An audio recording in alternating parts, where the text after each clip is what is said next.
Hello guys, আসসালামু আলাইকুম। বলো তো এটা কি শাক? কে বলতে পারবা? যে বলতে পারো তার জন্য গিফট আছে। এখন যদি কেউ গিফট পেতে চাও তাহলে তাড়াতাড়ি কমেন্টসে কি করতে হবে? জানাতে হবে এটা কি শাক। তারপর সবাই কেমন আছো?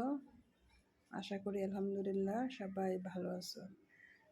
আমিও ভালো আছি, যদিও কিন্তু এখন রান্না করতে হবে। রান্না করতে তো আমার ভালো লাগে না প্রত্যেক দিন, তারপরও করতে হবে, কি আর করার।